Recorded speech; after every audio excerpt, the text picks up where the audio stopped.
Shalom everyone, I am Samata, a student of the Holy Torah at ACTC Seminary. ప్రియ స్నేహితులారా, ఈ వారం తోరా గ్రంథంలో 7వ పర్ష వయెత్సే. వయెత్సే అనగా మరియు అతడు బయలుదేరెను అని అర్థం. సెఫర్ తోరా నందు ఇది 7వ పర్ష. సెఫర్ బెరెషిత్ లేదా ఆదికాండం నందు ఇది 7వ పర్ష. ఈ పర్ష యొక్క 6వ అలియ వాక్య భాగములు సెఫర్ బెరెషిత్ లేదా ఆదికాండము 31వ అధ్యాయం 17వ వచనం నుండి 42 వరకు.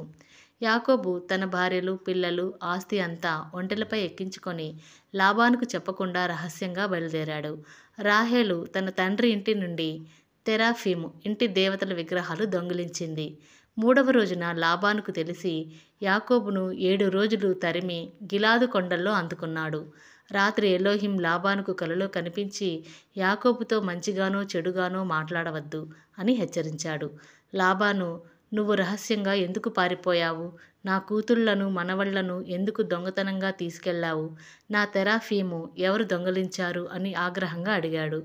యాకోబు, నీవు నా భార్యలను బలవంతంగా తిరిగి తీసుకుపోతావని భయపడ్డాను అని చెప్పి తెరాఫీము ఎవరి వద్ద దొరికితే వాడు చచ్చిపోవాలని శాపం పలికాడు. లాబాను అందరి గుడారాల్లో వెతికాడు, కానీ రాహేలు వాటిని ఒంటె జిన్ను కింద దాచి కూర్చుని నేను ఋతుకాలంలో ఉన్నాను అని చెప్పడంతో దొరకలేదు. ఈ భాగం యాకోబు హారాను రహస్యంగా విడిచిపెట్టడం, రాహేలు తెరాఫీం దొంగలించడం, లాబాను తరిమి రావడం, ఎలోహిం హెచ్చరిక మరియు యాకోబు నిర్దోషిగా నిలబడడాన్ని చూపిస్తుంది. ప్రియులారా, ఇలాంటి మరిన్ని తోరా పాఠాలను తెలుసుకొనుటకు మా యూట్యూబ్ ఛానల్ను సబ్స్క్రైబ్ చేయండి. షాలోమ్ లెహిత్రోత్.